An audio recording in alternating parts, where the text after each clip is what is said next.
Do you ever get scared out there? Oh, yeah. Give me a moment of fear. Out on the big seas. Give me a moment. I'm just curious. We broke our boom. Our head sail was out of commission, and we had water in the fuel, so our engine wasn't starting, and we had to be adrift for 5 hours. I know the power of story, and everybody has got a story. Portland, of all places, there's a lot of tough conversations. Well, we're going to explore what we can do to make a difference in the community. We're going to hear a lot of opinions and ideas. The mission of Portland Interview Magazine podcasts is to connect.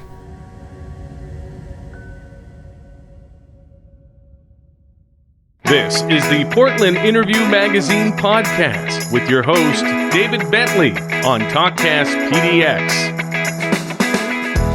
Hello, and welcome to Portland Interview Magazine. I'm excited to get things started here at TalkCast PDX Studios. Justin McDonald at the helm as our producer, as well as one of our guest hosts in the future with our show. To start with, I'd like to talk a little bit about the why and why this show matters and what you can expect from us now and in the future. There's 1,001 podcasts out there in the market, and it's growing. The podcast market obviously is growing, but so is the audience. Portland Interview Magazine isn't going to bring you just only known celebrities that live in the city. It's going to bring you the known and the unknown. That hopefully enlightens you and inspires you, makes you happy, even makes you mad, and ultimately glad that you listened. We want to entertain you as well as inspire, basically. So overall, and we come from the standpoint here with Portland Interview, is overall life is about relationships, people, and people will more often have the biggest effect on you in life. There's often common threads that run through all of humanity, but we're all very different and not always agree. We all thought the same. If we all thought the same, it might be fun to have a beer with each other and hang out, but it wouldn't be nearly as interesting. I think our differences is what makes things interesting. It's tolerance that obviously is the key in that, and learning from all sides. All of us have a journey and a story, and Portland's full of them. So without me continuing to share with you and the many listeners what you already know, I want to introduce you to our first guest to Portland Interview Magazine, someone that you may or may not know.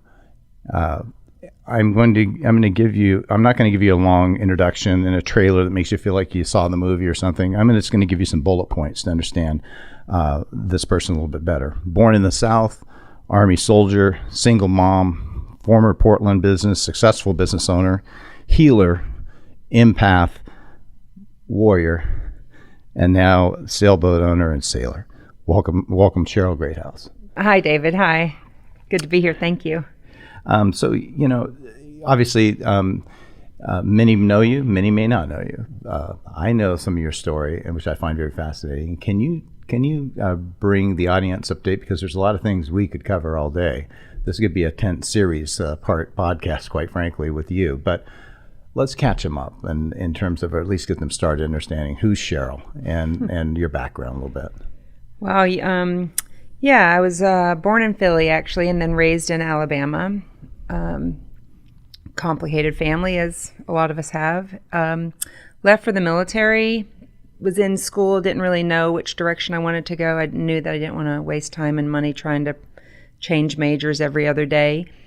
So my ticket out seemed to be the Army. And growing up on Mobile Bay and the Gulf, we were always boating, water skiing, what have you. So I was always drawn to that. In the military, in the Army, we have boats. So I was a deckhand on ocean-going vessels in the Army. After that, moved to LA, had a kid, moved back to LA. I mean, it's just a lot of stuff. And in the meantime, I'm just trying to make the best of it. Let's start with the Army. I'm just, that's not necessarily well, I imagine there's plenty of women in the Army, don't get me wrong, but I mean, that's an interesting choice. Mm-hmm. What spurred that choice? Was it what was the reason for that initial choice, and how was the Army to you from a woman's perspective? How did that work for you? Now remember, this was in 91, 94, so the military has changed a great deal, so I don't want it to be judged on that. For me, it was almost like a rite of passage. It was a bigger rite of passage than we have in our daily lives now, when it's like, oh, we get a driver's license, oh, we can drink. This was big.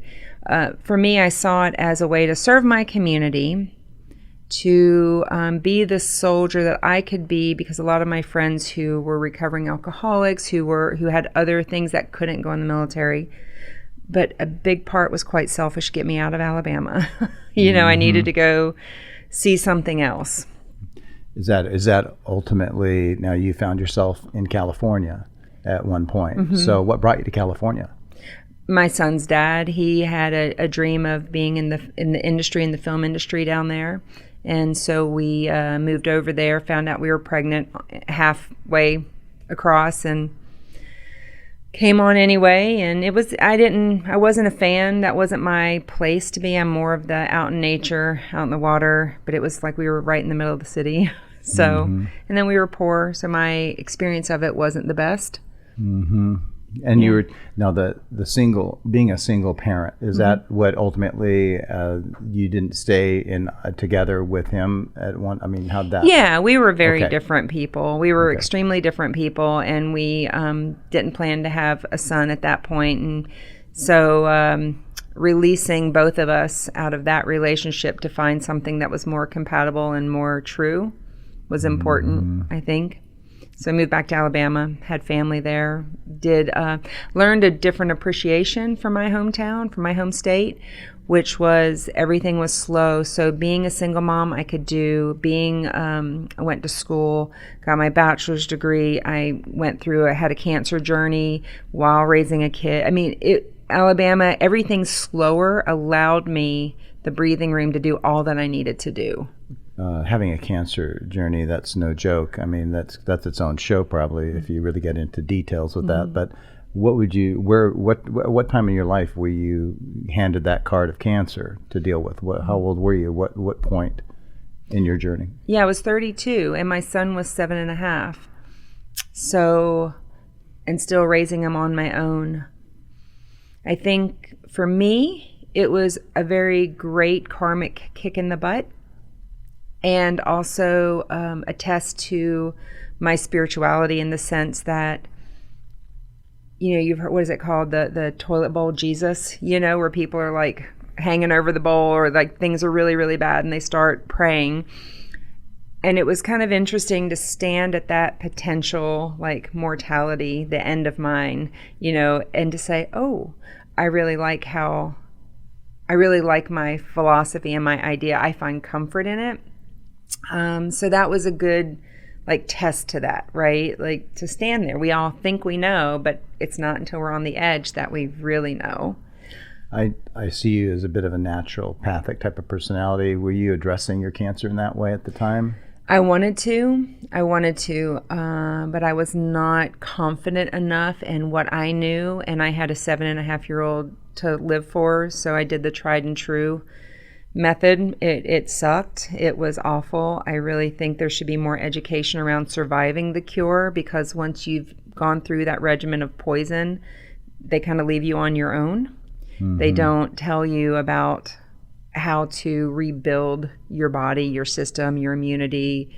What kind of personal support did you have at that time? I mean, you got a 7-year-old, you're fighting cancer. Mm-hmm. That's pretty, I mean, a lot of people, that's like a nightmare, quite frankly. I mean, yeah. What kind of support did you have at that time for you? Financial? I mean, did you live at home when you're battling this? Did you have to work? Mm-hmm. You had to work? Mm-hmm. And teach. I was teaching at a massage school, and I was finishing my bachelor's degree.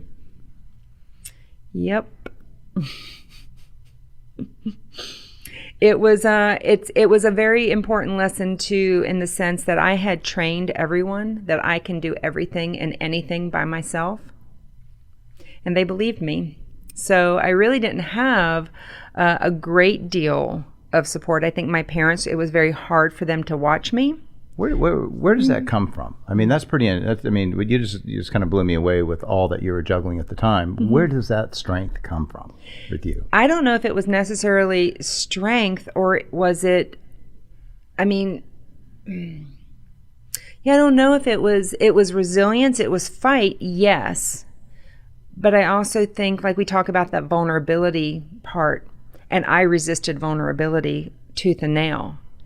So when I found myself sick, I realized what I had trained everyone to believe about me, and I realized what my stubbornness and my lack of vulnerability actually did, which was put me in a survival state that I didn't have to be in alone. And ultimately, like, my massage students were great supports, and they actually would come over and help me stay on track for because something called chemo brain is real. You're taking poison, so you're maybe not focusing.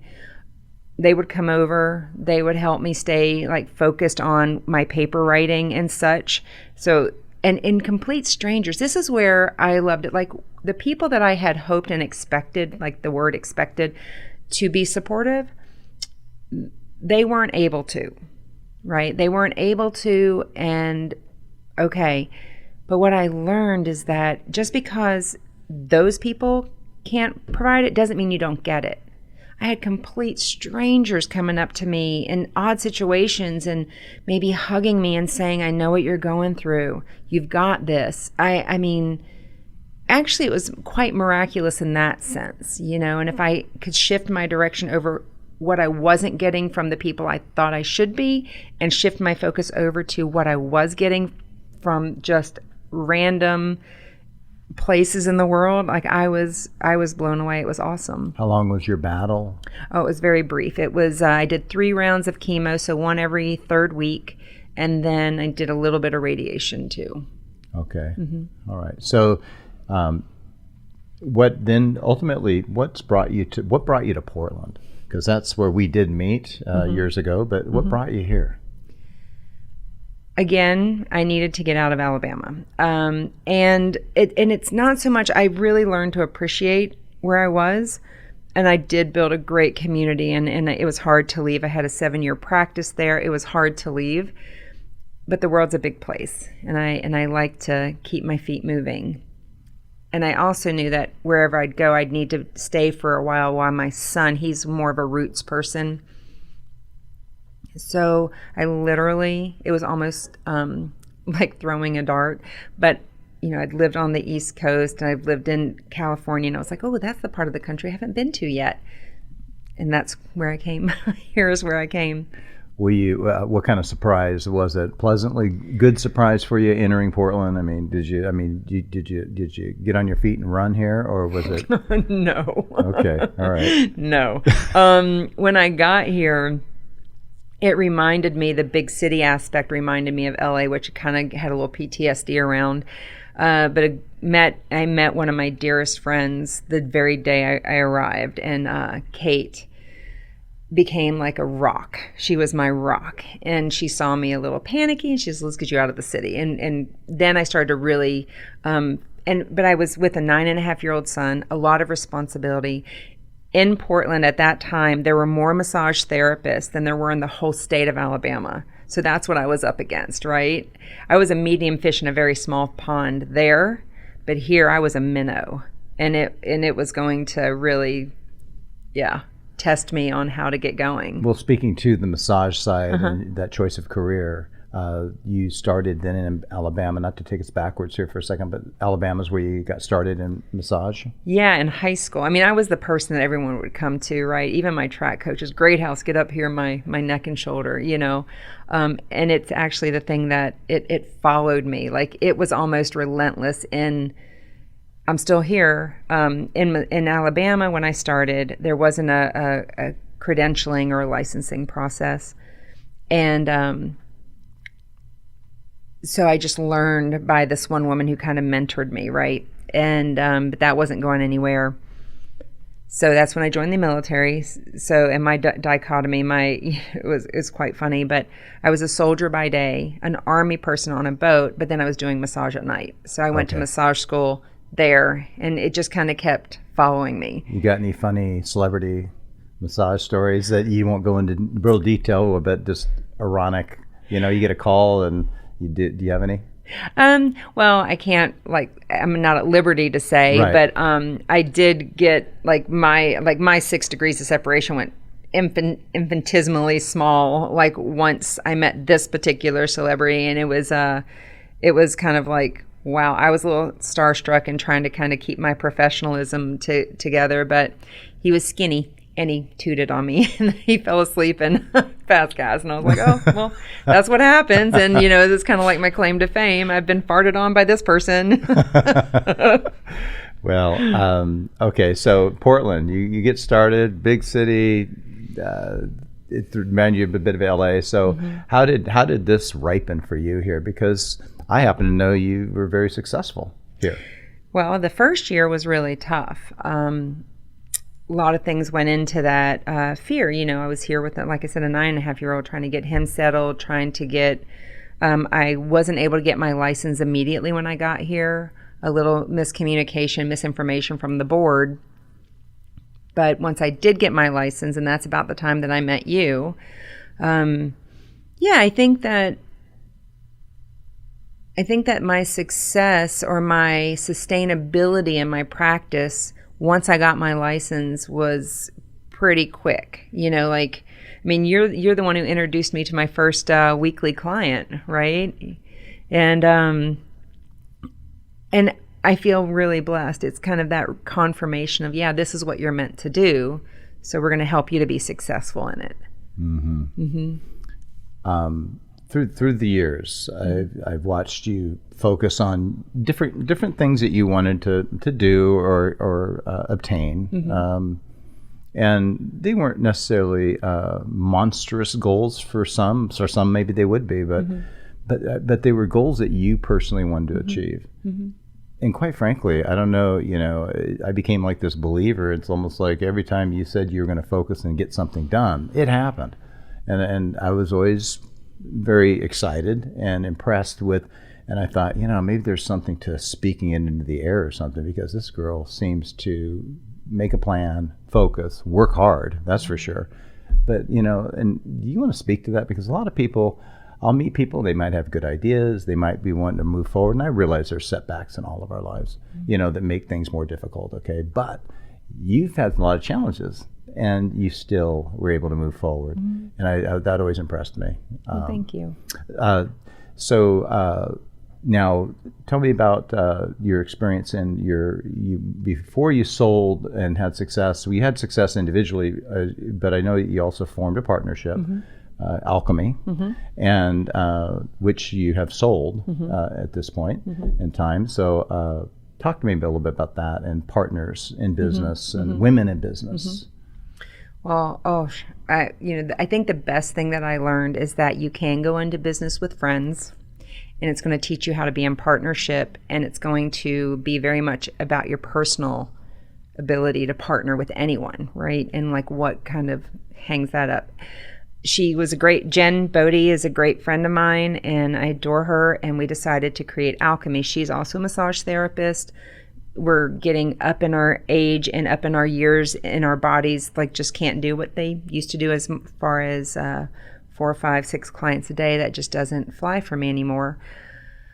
So we decided to go in together, create something more of a wellness center, cooperative, where we could refer back and forth and really take a team approach to helping people with their wellness.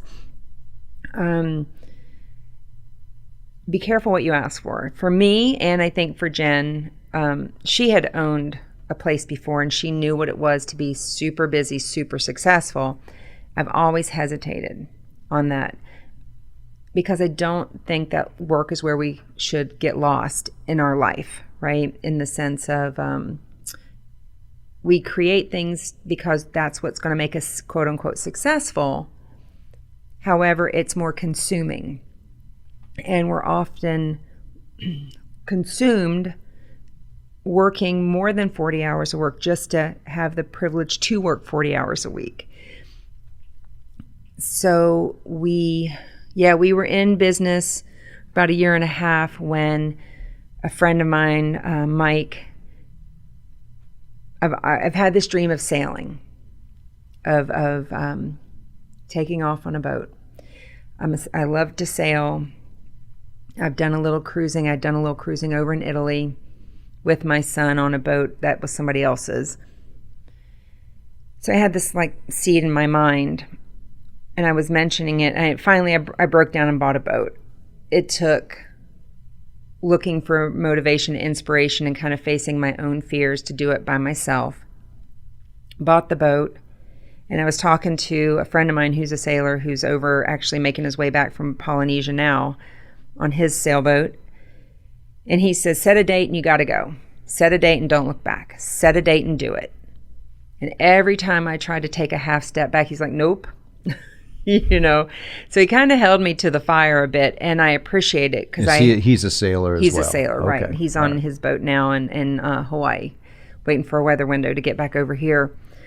And so I walk into the business with my business partner, and I say, July 24th, 2020, I'm leaving on my sailboat, and so we need to figure out what we're going to do with the business. So for a few months, we kind of went back and forth with options. And then finally she says, you know what, I'm going to take off too. So we luckily sold a wellness center at the beginning of the pandemic, which is, the value went through the floor, and what we got for it was a fraction of a fraction, but that's okay. I got a new mainsail out of it. That was good. So the business has a great deal of potential. We sold it. They eventually sold it again, which now the guy who owns it, I think, is just awesome. And and then I set sail. You set sail. How far behind the pandemic? What time did you set sail? Because the pandemic obviously hit in March. Mm-hmm. After the start of the pandemic, I could come up with a million excuses. My son is here. What about him? I could have come up with a million excuses. And my friend Mike was like, nope. He's like, back to Mike. Yeah. Right. Nope. And he reminded me that they were excuses. They were simply excuses. Of course, you had to look at, there was a lot of ports that were shut down, a lot of places that I couldn't go. Up in the San Juans, I had always wanted to go into Canada, and all I could do was look at it across the water and not touch Canadian water, which was a bummer, but oh well. And then and so it was like right in the thick of it. So it was July 24th, 2020. So it started in March, and this was July. A lot of uncertainty, but you can't let uncertainty stop you, right? Like, you have to go and trust yourself that you're going to find your way, mm-hmm. and be safe about it, be respectful about it. And it seemed to have worked for me. So sailing, you love to sail. Mm-hmm. San Juans, you just mentioned at that time period. I know you made your way to Mexico. Yes, I did. So how does that work? It's a reasonably sized boat. It's what, 38 feet? Mm-hmm. So tell me about the steps it took to do that, because I think we're talking about things people, again, think about, dream about, ask themselves, is it even in the cards? Could I do that? Because of different either responsibility, excuses, whatever you want to call it. But you did it.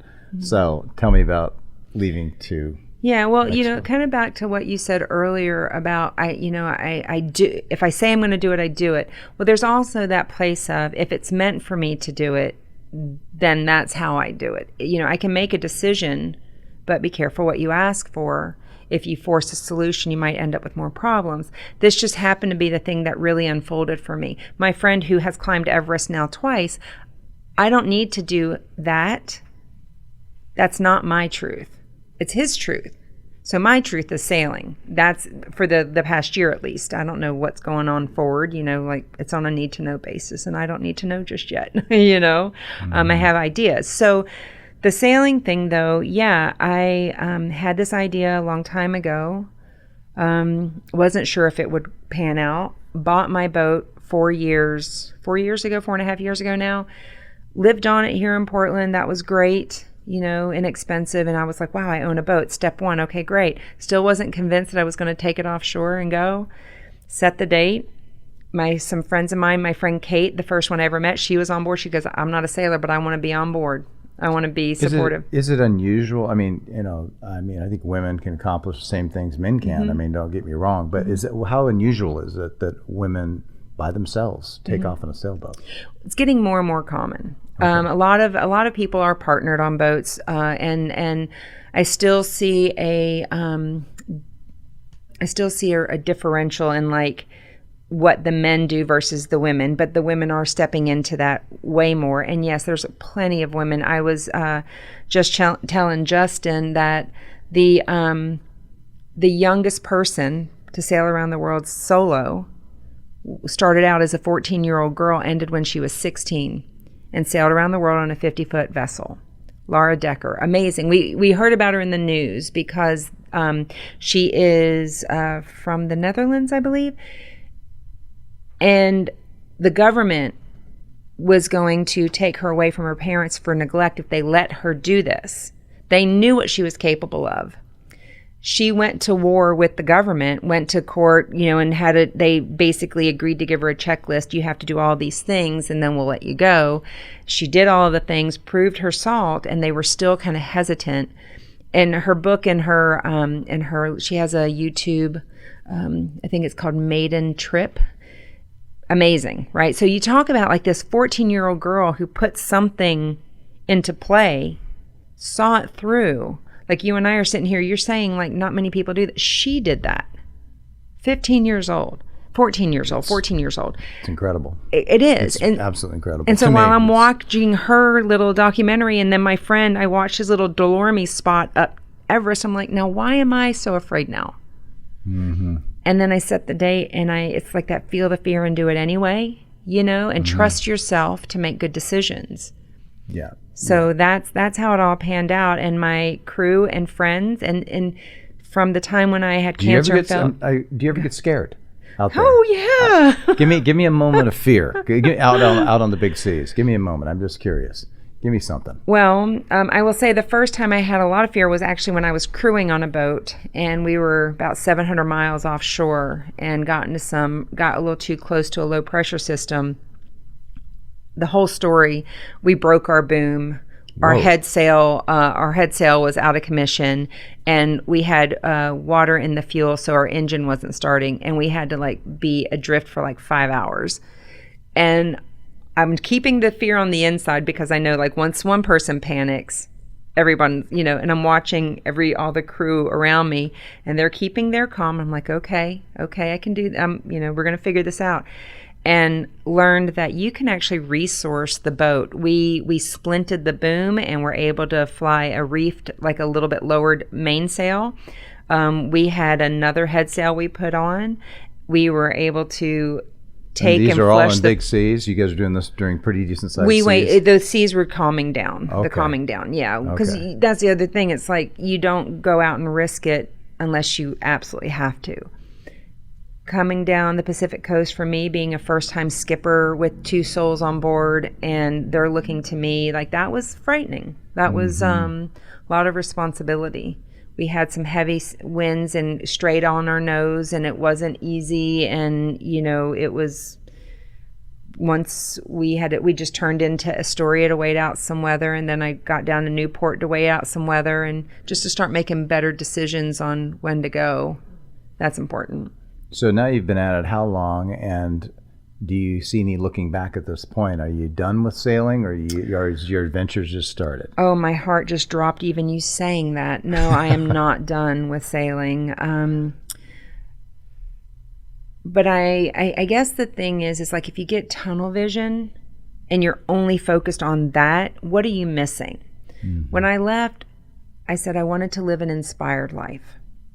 What does that mean? Well, that means that in the moment, you see what's available to you, and you follow your heart, you follow your comfort, you follow your excitement, and you be inspired. Mm-hmm. So I have someone who is going to buy my boat, and I'd like a slightly bigger boat. Okay, we're stepping up.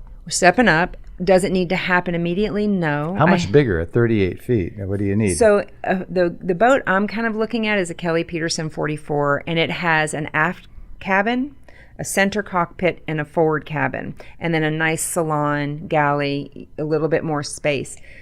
I think I'm a little too old to have people sleeping on my couch in my living room. And it's not comfortable for them if they want to sleep in, and I want coffee. So if they get between me and the coffee, not a good thing. Not a good thing, okay. So, but I've also been invited to, when when a young woman made an offer on my boat before I even listed it. She was a crew member. She just said it. And now it looks like she's buying it. I said, well, what am I going to do? Oh, maybe I'll go crew on other people's boats. Now, my biggest thing is I love to support other people in their dreams, right? So now maybe it's my turn to go crew on other people's boats that are stepping into this, right? 2 days later, a friend of mine who lives in Mexico on his boat says, hey, Cheryl, I want to sail to Easter Island on to New Zealand. You game? I'm like, yep. So that may or may not, hopefully in February, Easter Island's open. New Zealand is open, but that's the plan. Mm-hmm. And maybe I'll find a boat in New Zealand. I don't even know. Are the other boats, one thing regarding COVID and things like that? So how strict are the boats out there in terms of COVID protocol out there? To do that trip that I'm talking about, we would be out at sea for a month. I'm pretty sure we wouldn't have COVID by the time we reached. Even if we did, we'd probably be resolved by the time we met the customs people at Easter Island. Right. Now, I know that they're shutting down because there's something like another resurgence, but this isn't February. And that would even be March or April that we would, in theory, be there. You talked about...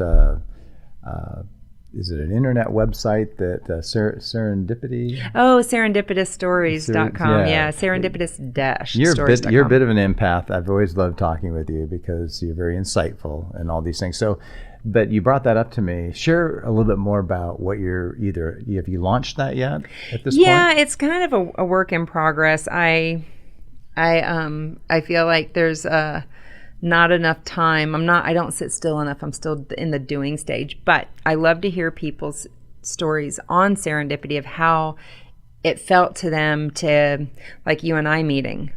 Mm-hmm. That was a crazy story. It started with a guy that I met in the Grand Canyon 9 years prior. And you and I, when we met, that had nothing to do with that. And then having that story come all the way back to how you and I were actually already connected. Mm-hmm. To me, that was confirmation that Portland was where I needed to be. Like I literally showed up sight unseen, right? I'm glad I was useful. Yeah. You planted that cornerstone for my practice. It was amazing. Well, thanks for joining us today. And this is my opener here for the show.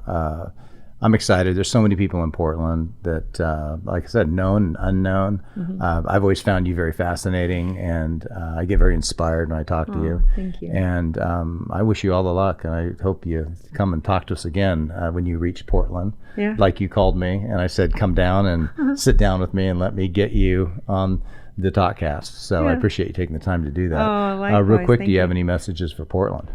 Oh, man. I hope you guys... I feel a little bit bad not being here, but, there's a lot of Phoenix energy in Portland. We need to pull together to bring Portland back to where it was, before the pandemic. And I'm hoping that everybody sees it the same way and comes together as a community to, Yeah, too bad you couldn't be in two places at once. We could use you here. Thank you. Thanks for tuning in with Portland Interview Magazine.